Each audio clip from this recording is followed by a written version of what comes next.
The last thing I remember is my wife determined to kill me and herself. I asked her why.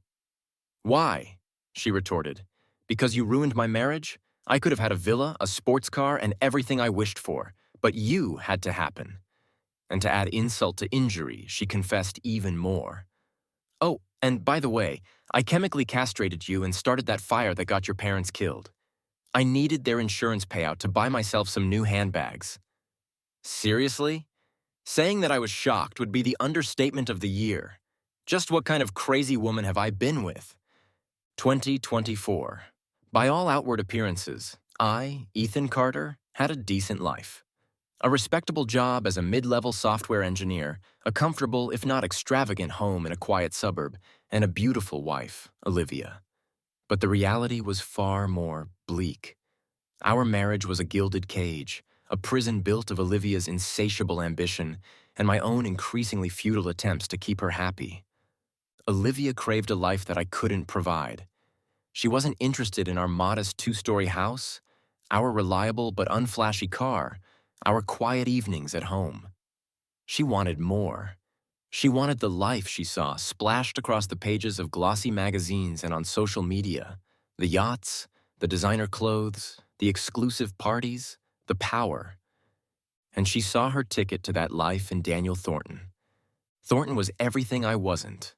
Wealthy, influential, a titan of the business world. He moved in circles Olivia desperately wanted to be a part of, circles I had no access to, no desire to access.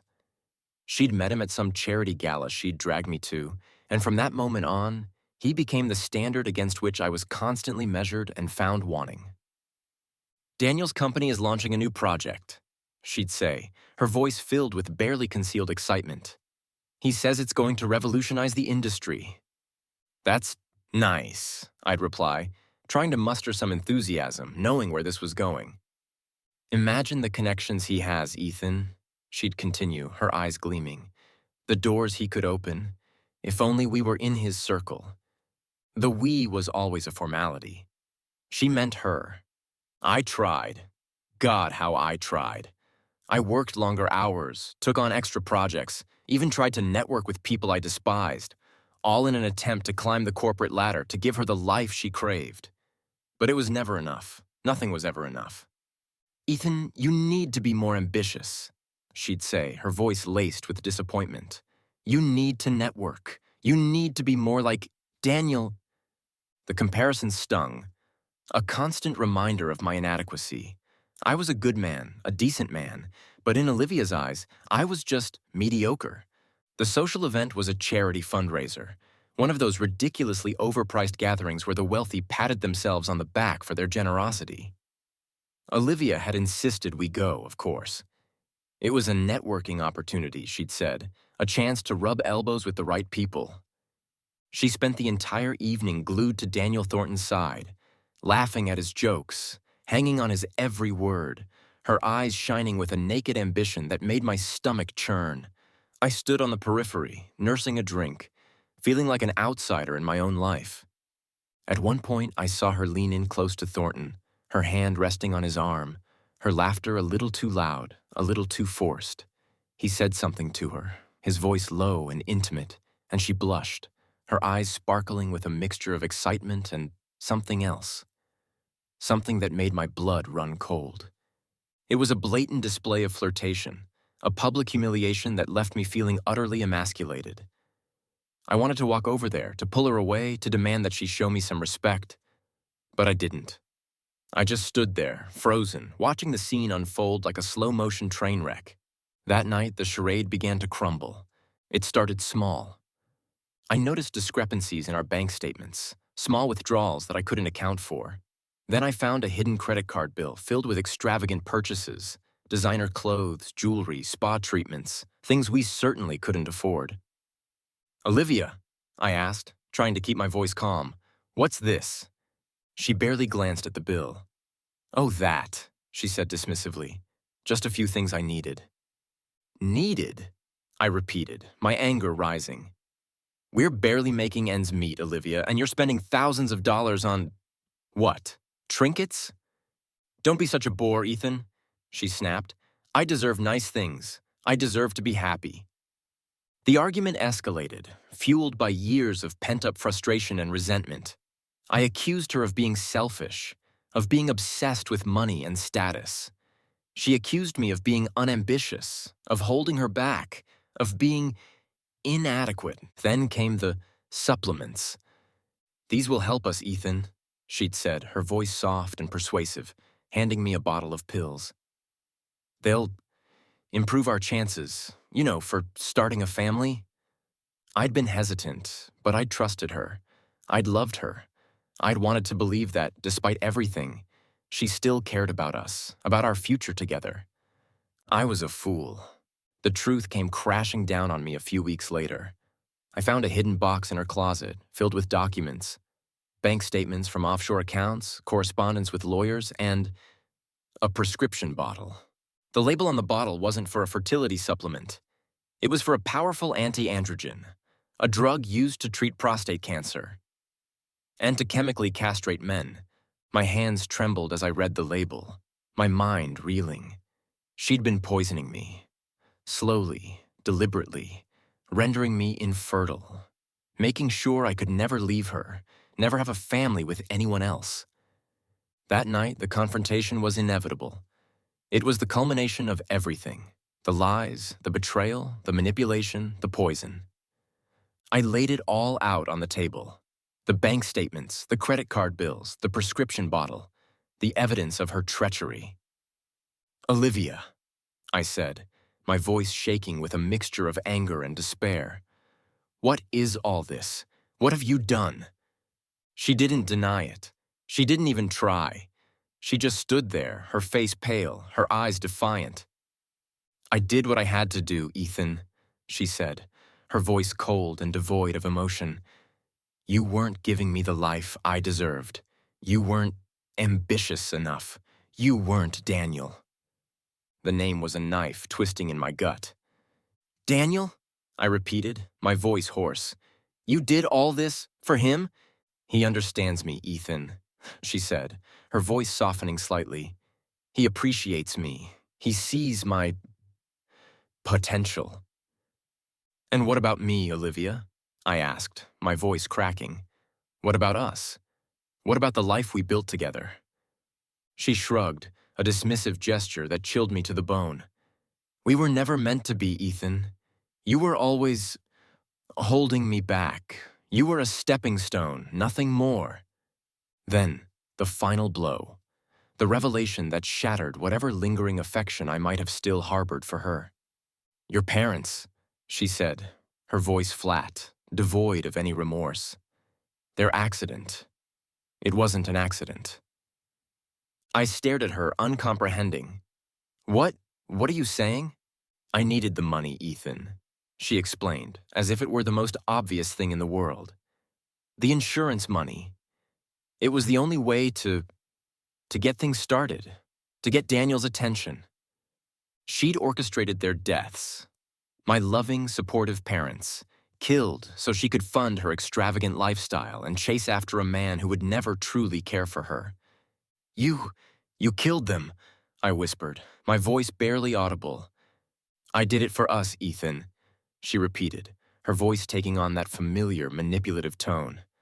"For our future. We needed that money." The room started to spin. I felt a wave of nausea wash over me. The woman I had loved, the woman I had devoted my life to, was a monster. A cold, calculating, ruthless monster. "Get out," I said, my voice trembling. "Get out of my house." "Ethan, please," she began, her voice taking on a pleading tone. "Don't do this. We can fix this. I still love you." "You don't know the meaning of the word," I said, my voice filled with disgust. "You're incapable of love. You're only capable of using people, of destroying them." I stood up, my legs shaky, and walked towards her. I grabbed her arm, my grip surprisingly firm. "If I can't be with him, I'd rather not live." Looking at me straight to my eyes. "I'd rather not have to see you living either." I dragged her to the door, ignoring her protests, her pleas, her crocodile tears. I opened the door and pushed her out into the night. "Don't ever come back," I said, my voice cold and final. I slammed the door shut, the sound echoing through the empty house. I stood there for a long moment, my body trembling, my mind reeling. My life, as I knew it, was over. My marriage, my dreams, my future, all shattered. And in that moment, I felt a profound, overwhelming sense of loss. Not just for what I had lost, but for what I had never truly had. The love I thought I'd shared with Olivia, the life I thought we were building together, it had all been a lie. A carefully constructed illusion designed to exploit my love and my trust. I was broken, utterly and completely broken. And in that brokenness, a single flickering ember of resolve began to glow. I would not let her win. I would not let her destroy me. I would survive. But how? That was the question that haunted me as I sank to the floor, the weight of my despair threatening to crush me. The world snapped back into focus with a jarring suddenness. One moment, I was staring into the abyss of my own failure. The next, I was sprawled on my old, lumpy mattress, sunlight streaming through a window that overlooked not the sterile cityscape of 2024, but the leafy green suburbia of 2014. My hand instinctively went to my chest, feeling for the hollowness, the emptiness that had been my constant companion for so long. But it wasn't there. My body felt whole, younger, stronger. I scrambled out of bed, my heart pounding, and stared at my reflection in the cracked mirror above my dresser. It was me, but not me. A younger, healthier version of myself, a decade younger, to be precise. The lines of stress and despair were gone, replaced by a youthful smoothness, a hopeful glint in my eyes that I hadn't seen in years. It was the year everything had started to unravel. The year Olivia's obsession with Daniel Thornton had reached fever pitch. The year the seeds of her betrayal had been sown. "This time," I whispered, my voice hoarse with a mixture of disbelief and fierce determination, "I won't let my past mistakes define me." It was a vow, a promise to myself, a declaration of war against the fate that had once seemed inevitable. I had been given a second chance.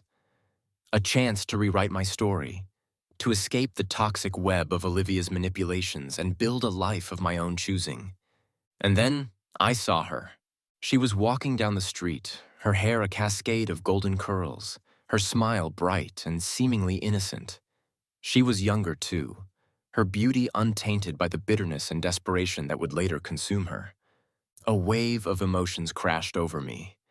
Anger, disgust, a visceral revulsion at the sight of the woman who had destroyed my life. But beneath it all, there was a flicker of pity. She was a predator, yes, but she was also a victim of her own warped desires, her own insatiable hunger for a life that was always just out of reach. I knew, with absolute certainty, that I had to stay away from her. I had to sever the ties that bound me to a future of misery and betrayal. I had to walk away before it was too late. The change in me was subtle at first. I stopped being the endlessly accommodating boyfriend, the one who jumped at her every whim, who worked overtime to fulfill her materialistic desires. I became distant, aloof. My focus shifted, my priorities realigned. Olivia noticed, of course. She was nothing if not perceptive, especially when it came to anything that threatened her carefully constructed world. "Ethan, you've been different lately," she said one evening, her voice laced with a familiar whine. "You're not paying attention to me. You're not trying." "Trying to do what, Olivia?" I asked, my voice flat. "Trying to make me happy," she replied, as if it were the most obvious thing in the world. "Trying to build a future for us." "And what does that future look like, Olivia?" I challenged, my gaze fixed on hers. Her eyes flickered, avoiding mine. "A good future," she said vaguely. "A successful future. A future where we have everything we want." "Everything you want, you mean?" I corrected her. The handbag incident was the perfect illustration of our fractured dynamic. It was a designer bag, ridiculously expensive, a status symbol that Olivia coveted with a ferocity that bordered on obsession. "Ethan," she said, her voice dripping with sweetness, "look at this bag. Isn't it gorgeous? It's the latest It bag. Everyone who's anyone has one." She held up a glossy magazine, pointing to a picture of a celebrity carrying the coveted accessory. "It's nice," I said noncommittally. "Nice?" she scoffed. "It's amazing. It's an investment piece. It would elevate my image." "It's a bag, Olivia," I said, my voice weary, "and it costs more than my monthly rent." Her face crumpled, her eyes filling with tears. "You don't understand, Ethan," she wailed. "You never understand. This is important to me. It's about making connections, about presenting the right image." "And what image is that, Olivia?" I asked, my voice hardening. "The image of a woman who cares more about a handbag than she does about us?" The tantrum that followed was epic. She screamed, she cried, she accused me of being unsupportive, of not loving her, of holding her back. In the past, I would have caved. I would have apologized, promised to work harder, to somehow find the money to buy her the damn bag. But not this time. "I'm not buying you the bag, Olivia," I said, my voice calm and firm. "We can't afford it. And frankly, I don't see the point." She stared at me, her mouth agape, as if I'd sprouted a second head. You're serious?" "Dead serious," I confirmed. She stormed out of the room, slamming the door behind her. I let her go. I didn't chase after her, didn't try to appease her, didn't offer any empty promises. The silence that followed was liberating. A few days later, I ended it. We were sitting in a coffee shop, the same coffee shop where we'd had our first date years ago. A lifetime ago. "Olivia," I said, my voice calm and resolute. "We need to talk." She looked at me, her eyes narrowed, sensing the shift in my demeanor. "What is it, Ethan?" "I'm not happy," I said simply, "and I don't think you are either." "What are you talking about?" she asked, her voice defensive. "Of course I'm happy." "No, you're not," I said. "You're chasing a fantasy, a life that doesn't exist, and you're dragging me down with you." "How can you say that?" she cried, her voice rising. "I love you, Ethan. I'm doing all of this for us." "You're doing it for yourself, Olivia," I corrected her. "And I'm done. I'm done trying to be someone I'm not, to live a life I don't want. I'm done with you." Her face crumpled, her eyes filling with tears. But this time, they didn't affect me. I'd seen her tears too many times, knew they were just another weapon in her arsenal of manipulation. "You're making a mistake, Ethan," she said, her voice trembling. "A huge mistake. You'll regret this." "I doubt it," I replied. "You don't appreciate me," she continued, her voice rising in hysteria. "You don't appreciate anything I do for you. You're selfish, Ethan. You're throwing away our future." "We don't have a future, Olivia," I said, my voice final. "We never did." I stood up, leaving some money on the table to cover my coffee. I walked away without looking back. I could hear her sobbing behind me, calling my name, but I didn't stop. I kept walking, feeling a weight lift from my shoulders with every step. I saw her a few weeks later from a distance. She was with Daniel Thornton, clinging to his arm, her smile bright and brittle. She looked happy, or at least she was playing the part convincingly. I felt a pang of something, sadness, pity, regret, I wasn't sure. But it was fleeting. I knew I'd made the right decision. I'd escaped. I'd broken free from the toxic cycle of manipulation and betrayal.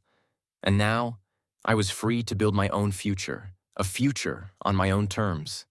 The lingering sadness was a small price to pay for freedom. It was a clean break, and for the first time in a long time, I felt hope. The beauty of a second chance is the clarity it provides. Knowing the future, even in broad strokes, was like having a cheat sheet for the most complex exam imaginable. And I, Ethan Carter, intended to ace it. I didn't rush into things. I wasn't trying to recreate my past life's wealth overnight. This time, it was about building something sustainable, something secure, not just for myself, but for my parents. I started small, using my meager savings. Thankfully, my teenage self had been somewhat responsible to invest in companies I knew were on the cusp of greatness. Tech companies, mostly. The burgeoning internet boom was just around the corner, and I had a front row seat to the coming revolution. But I didn't become a hermit, glued to stock tickers and financial news. I lived a normal life. I went to school, hung out with friends, carefully chosen friends this time, even played on the basketball team. I just happened to spend my evenings researching companies and making strategic investments online, using a dial-up connection that was frustratingly slow but still light years ahead of what most people had access to. The most rewarding part, though, was reconnecting with my parents, Mom and Dad. This time, I saw them, truly saw them, not as the authority figures of my youth, but as individuals with their own hopes, dreams, and anxieties. I appreciated their love and support in a way I never had before. I listened to their stories, helped them with chores, and most importantly, I started subtly guiding their financial decisions. "Dad," I said casually one evening as he was complaining about his low-interest savings account, "have you ever considered investing in the stock market?" He chuckled. "The stock market? That's for rich folks, Ethan, not for people like us." "Not necessarily," I countered. "There are some companies, new companies, that are doing really interesting things. Technology companies. They're risky, but they have the potential for significant growth." I started dropping hints, mentioning companies I knew were about to take off, framing it as research for a school project or something I read in a magazine. "This company Netscape," I said, pointing to an article in a discarded newspaper. "They're making this thing called a web browser. It lets you access information from all over the world. It's going to be huge." My dad, initially skeptical, started to pay attention. He saw the logic in my arguments, the potential for growth. He started small, investing a few $100s here, a few $100s there. And when those investments started to pay off, he became a believer. I didn't just guide their investments, I also helped them avoid potential pitfalls. I steered them away from risky ventures, warned them about scams, and encouraged them to diversify their portfolio. I was, in essence, their personal financial advisor a decade before I was even old enough to vote. The results were transformative. Slowly but surely, their financial situation improved. They were able to pay off their debts, renovate their house, and even start saving for retirement. The constant anxiety that had hung over them, the fear of financial insecurity, began to dissipate, and that, more than any personal gain, was my greatest reward. As my own investments continued to grow, I realized I needed a more formal structure, a way to manage my wealth, to expand my reach, to build a sustainable future. Carter Financial was born. It was a modest operation at first, a small office in a nondescript building. But it was mine. I built a team, carefully selecting individuals who were not only skilled but also trustworthy, people who shared my vision and my values. Unlike before, we focused on long-term investments, on identifying emerging trends, on building relationships based on mutual respect and shared success. We weren't just chasing profits. We were building something lasting, something meaningful. And our reputation grew. Carter Financial became known for its uncanny accuracy, its impressive returns, its almost preternatural ability to predict the market. The whispers started. People were curious, intrigued, and in some cases, envious. But amidst the whirlwind of building a financial empire, I found myself drawn to simpler things.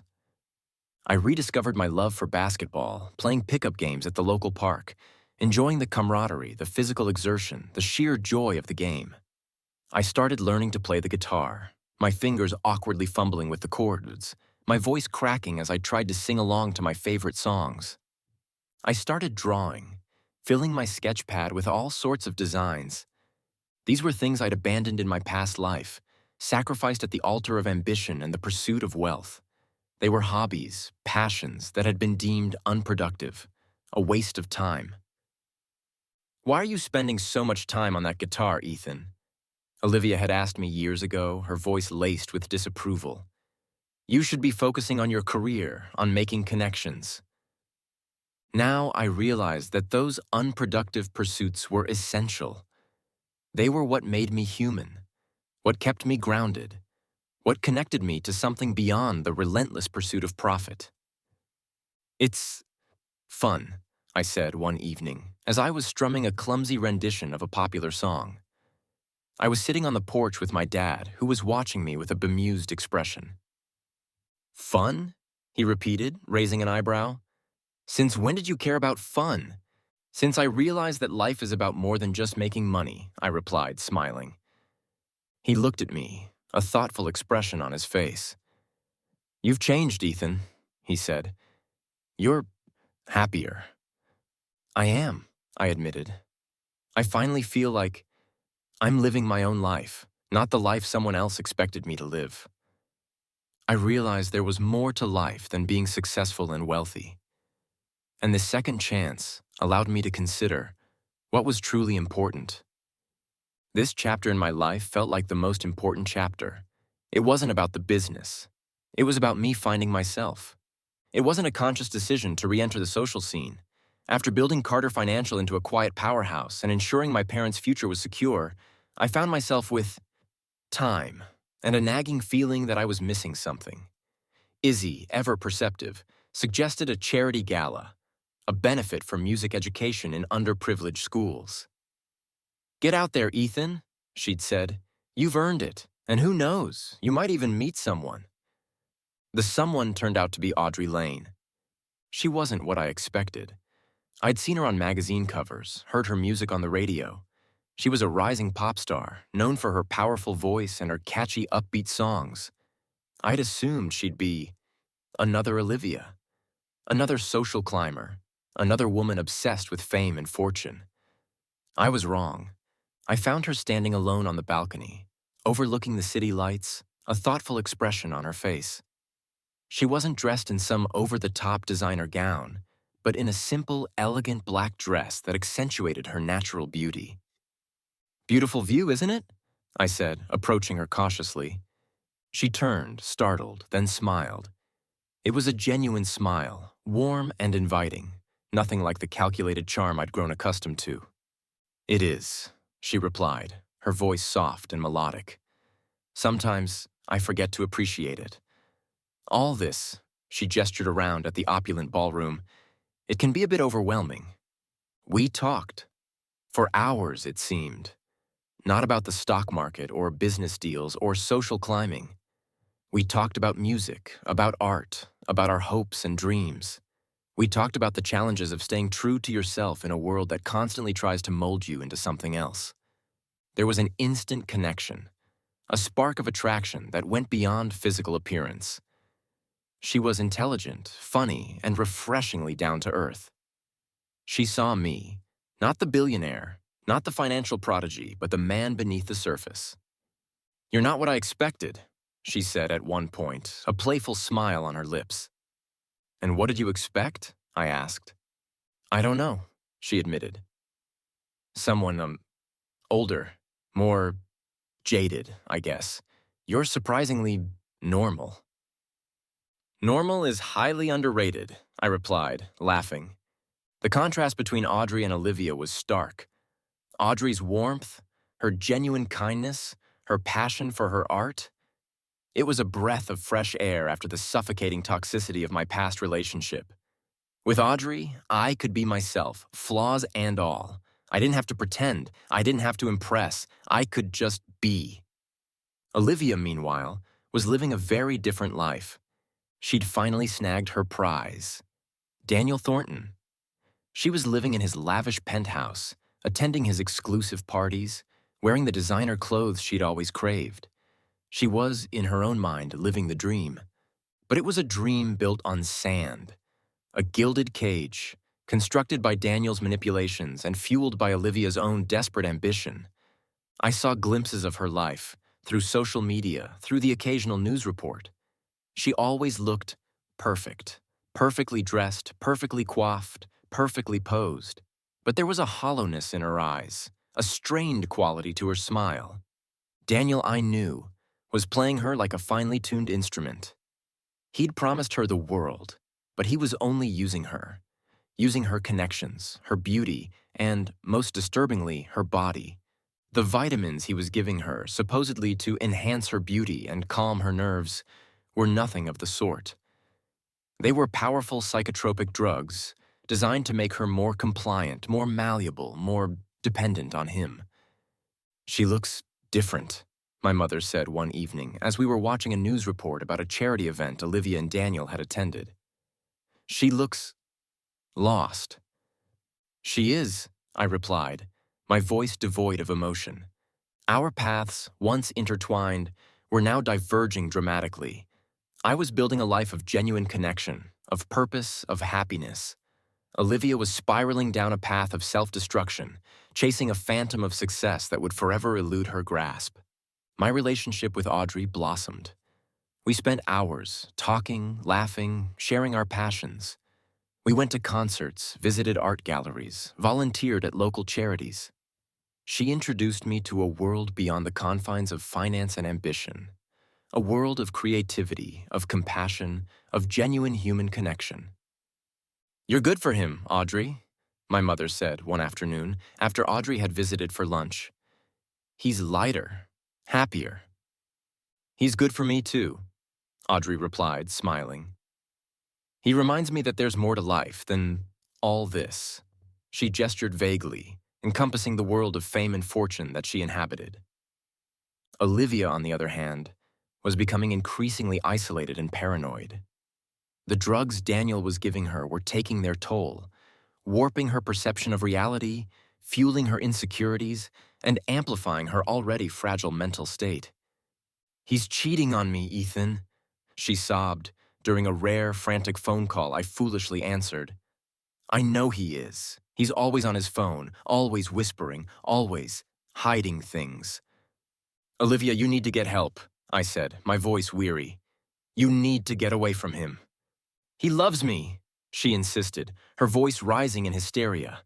"He's going to marry me, he promised. We're going to have everything we ever wanted." "He's lying to you, Olivia," I said, my voice flat. "He's using you." She hung up on me, her sobs echoing in my ear. It was the last time I ever spoke to her, before the final, catastrophic unraveling of her carefully constructed fantasy. The parallel paths, the choices we had made, were leading us to very different destinations. And I, for the first time in a long time, felt a sense of peace. I was on the right path, finally. And nothing, not even Olivia's tragic downfall, could change that. While my public life was blossoming, a shadow war was being waged in the background. I couldn't fully move forward until I dealt with the lingering threat of Daniel Thornton. It wasn't just about revenge. It was about protecting myself, my family, and ensuring that Olivia, however misguided, couldn't be used as a weapon against me again. I used the resources of Carter Financial to launch a discreet, thorough investigation into Thornton's business dealings. I hired private investigators, forensic accountants, and cybersecurity experts. I wanted to know everything: his finances, his connections, his secrets. The deeper I dug, the more dirt I uncovered. Thornton wasn't just a successful businessman. He was a crook. He'd built his empire on a foundation of lies, fraud, and manipulation. He was involved in shady offshore accounts, inflated stock valuations, and outright embezzlement. And Olivia, she was his puppet. The vitamins were just the tip of the iceberg. He'd made her the legal figurehead of several shell companies, shielding himself from liability while using her as a glamorous, unsuspecting front. He was grooming her, not for marriage, but for the fall. The most disturbing discovery was Charlotte, Thornton's supposed sister. She was, in fact, his wife, a woman suffering from a rare blood disorder requiring a bone marrow transplant. And Olivia, I realized with a sickening certainty, was a match. He wasn't just using her financially. He was using her physically. Armed with this knowledge, I prepared my counterattack. It had to be precise, devastating, and public. I needed to expose Thornton, to ruin him, to protect Olivia from his clutches, even if she didn't deserve it. The opportunity presented itself in the form of a high society cocktail party, a gathering of the city's elite, the very circles Olivia had so desperately craved to be a part of. It was the perfect stage for my carefully orchestrated drama. Audrey and I arrived fashionably late, making a deliberate entrance. We were the it couple, the rising stars of the business and entertainment worlds. The whispers followed us as we moved through the crowded ballroom. I saw them across the room. Daniel Thornton, looking smug and self-satisfied, his arm possessively around Olivia. She looked fragile, beautiful still, but with a haunted look in her eyes, her smile strained, her movements almost robotic. The drugs, I knew, were taking their toll. "Ready?" Audrey whispered, sensing the tension in my body. "Ready?" I replied, my voice calm and steady.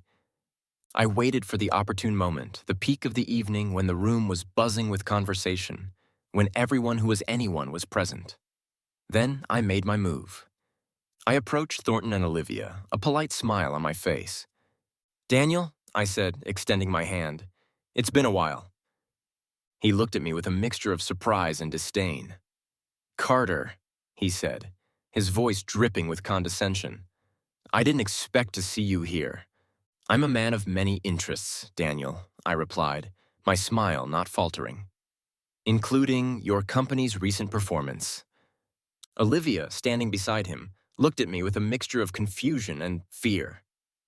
"What's that supposed to mean?" Thornton asked, his eyes narrowing.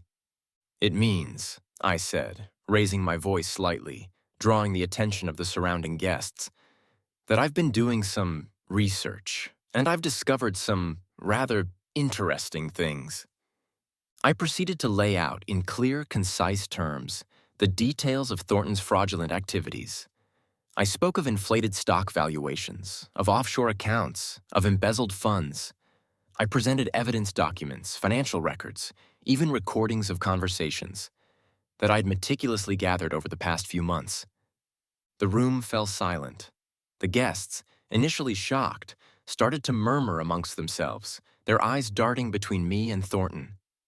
Thornton tried to deny it, to bluster, to dismiss my accusations as baseless rumors. But it was no use. The evidence was overwhelming. "You're lying, Carter," he shouted, his face red with anger. "You're just jealous of my success." "Your success is built on lies, Daniel," I countered, my voice calm and unwavering. "And it's about to come crashing down." Olivia, standing beside him, looked like a deer caught in headlights. Her eyes were wide with terror, her body trembling. "Daniel?" she whispered, her voice barely audible. "What's he talking about?" Thornton ignored her, his gaze fixed on me. "You'll pay for this, Carter," he hissed. "You'll regret this." "I doubt it," I replied, my smile cold and unforgiving. The panic that followed was immediate and widespread. Investors, realizing they'd been duped, started to pull out. Thornton's company's stock price plummeted. The media, sensing a scandal, descended like vultures. Olivia, caught in the crossfire, was publicly humiliated. Her dreams of wealth and status evaporated before her eyes. She was no longer the glamorous socialite, but the disgraced figurehead of a crumbling empire. "Daniel, what's happening?" she cried, clinging to his arm as he tried to push his way through the crowd. "What's going on?" He shoved her away, his face contorted with rage. "You stupid bitch," he snarled. "You ruined everything." She stared at him, her eyes filled with disbelief and horror. The truth, the brutal, ugly truth, was finally dawning on her. She'd been used, manipulated, betrayed, and she was about to pay the price. As security escorted Thornton out, reporters scrambled asking about the allegations. Olivia tried to hide her face, tears streaming down her cheeks. It played out better than I could imagine. The fallout continued for weeks. Daniel was being investigated. I made sure every detail was readily available. Olivia's fancy life was over, her dreams crushed. The empire that was built on lies collapsed, and I had lit the match. The truth, when it finally hit Olivia, was like a physical blow. It wasn't a gradual realization, but a sudden, devastating implosion of everything she thought she knew. It came in the form of a whispered conversation, overheard in the sterile hallway of a hospital. She'd been summoned there by Daniel, ostensibly to visit his sister, Charlotte, who was supposedly undergoing treatment for a rare illness. The transplant was a success, a doctor was saying to Daniel, his voice low and confidential. Charlotte's body is responding well. We're cautiously optimistic. And the donor? Daniel asked, his voice tight with anxiety. Stable, the doctor replied. But she's experiencing some complications. The drugs we had to administer to suppress her immune system. Olivia, hidden around the corner, felt a chill run down her spine. Donor? What donor? She crept closer, pressing her ear against the door. She heard Daniel's voice again, this time laced with a cold indifference that made her blood run cold. As long as Charlotte is okay, he said. That's all that matters? The other one? She's expendable. Expendable? The truth hit her with the force of a physical blow. Charlotte wasn't his sister. She was his wife. And she, Olivia, had been nothing more than a convenient source of bone marrow, a pawn in their twisted game. She stumbled back, her mind reeling, her body trembling. The vitamins, the constant fatigue, the strange, unsettling feeling of detachment. It all made sense now. He'd been drugging her, manipulating her, preparing her for the transplant, all while pretending to love her. She confronted him, of course. She screamed, she cried, she accused him of the most vile betrayal imaginable. You used me, she shrieked, her voice hoarse with despair. You lied to me. You poisoned me. Daniel, his carefully constructed facade of charm finally crumbling, didn't even bother to deny it. You were useful, Olivia, he said, his voice cold and devoid of emotion. You served your purpose. Now you're nothing but a liability. His words were like a slap in the face, a brutal awakening from a dream that had turned into a nightmare. And then, the rage of a cornered animal stripped of everything, facing the consequences of his actions. He turned on her, his eyes blazing with fury. It's your fault, he snarled. You and that little prick, Carter. You ruined everything. He struck her, his hand connecting with her cheek with a sickening thud. She fell to the floor, stunned, her body trembling with fear and pain.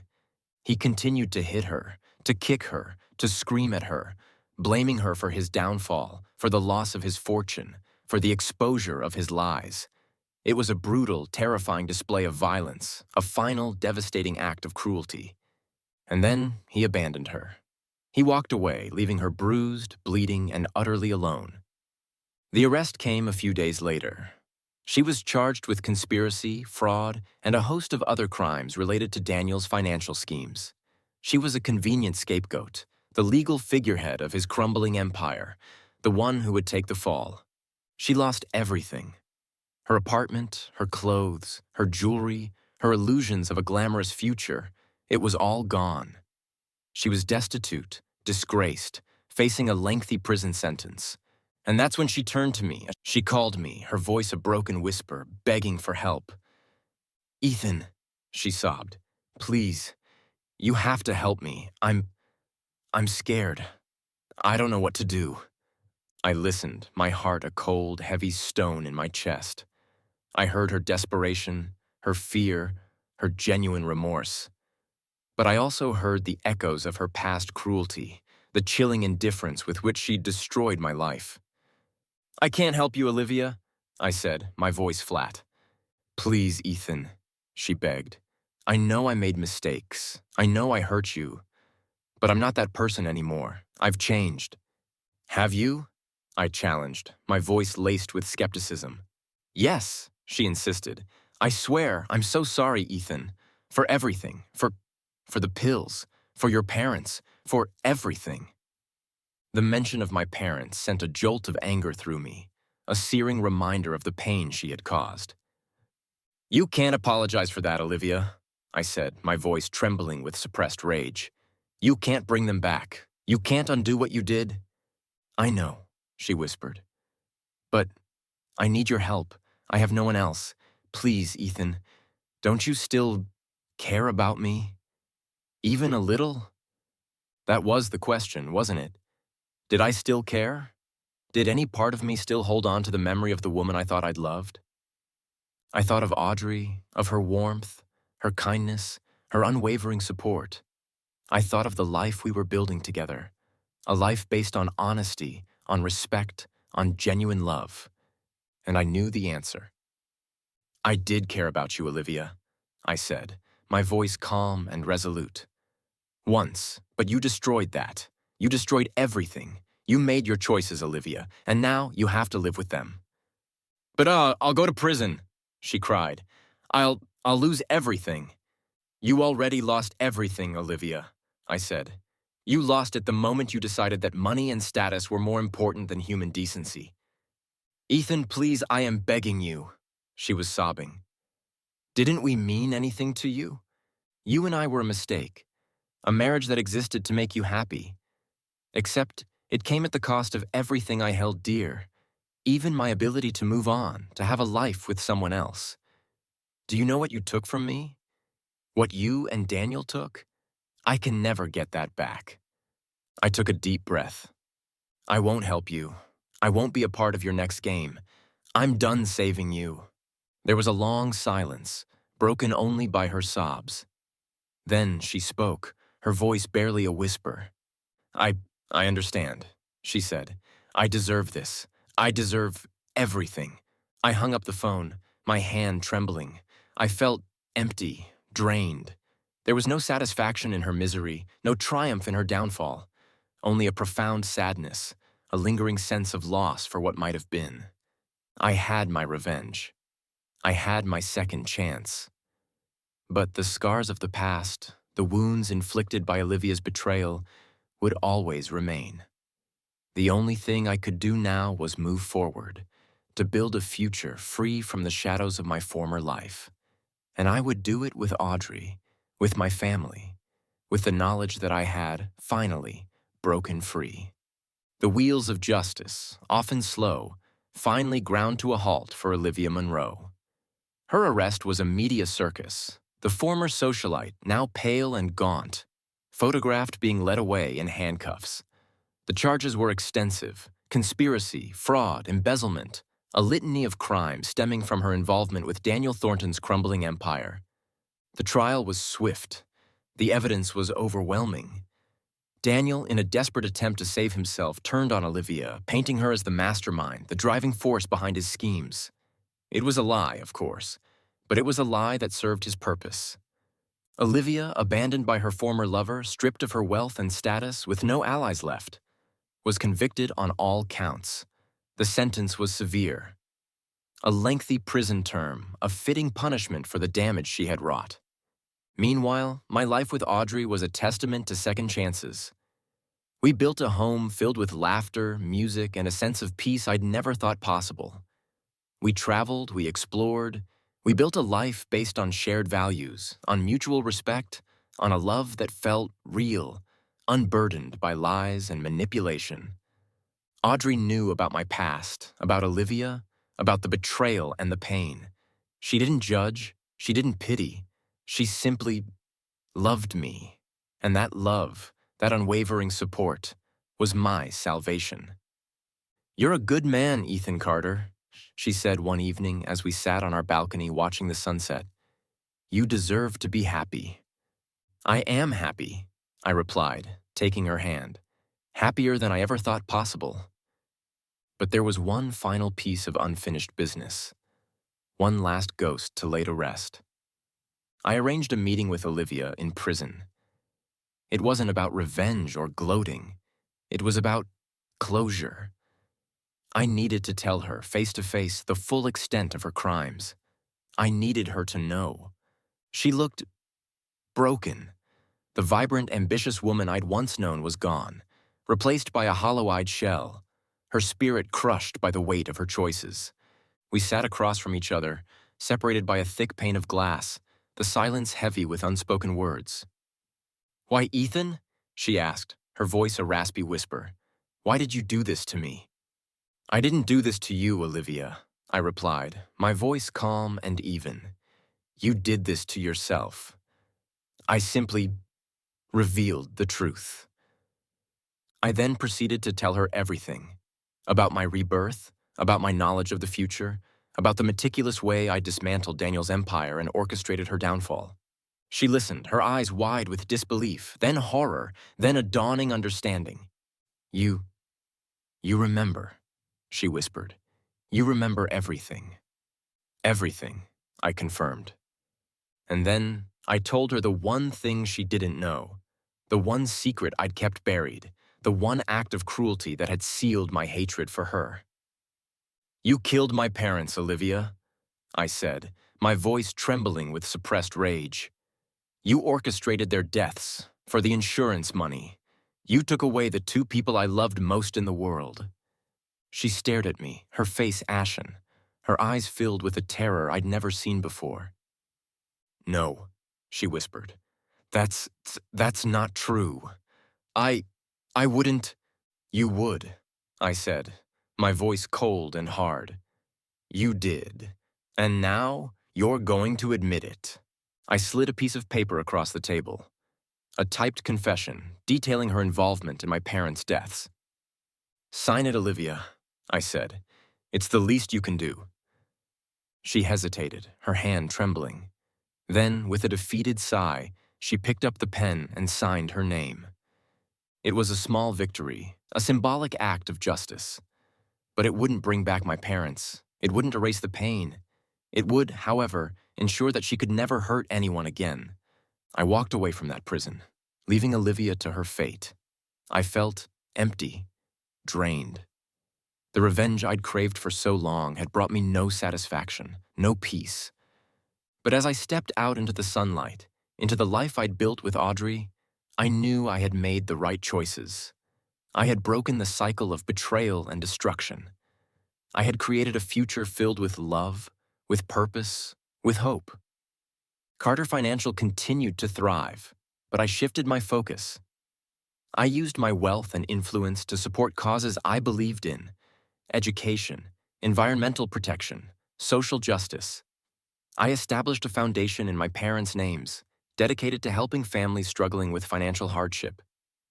You're changing, Ethan, Audrey said one evening as we were discussing a new philanthropic project. You're becoming softer. Maybe, I admitted, smiling, or maybe I'm just becoming who I was always meant to be. The scars of the past would always remain.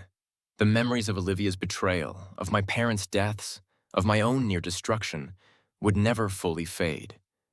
But they no longer defined me. They were simply lessons learned, reminders of the darkness I had overcome, of the light I had found. This time, I said, looking out at the city skyline, at the empire I had built, at the life I had created, I make the rules. And those rules, I knew, would be guided by compassion, by integrity, by a deep and abiding commitment to making the world a better place. Not for revenge, not for power, but for love.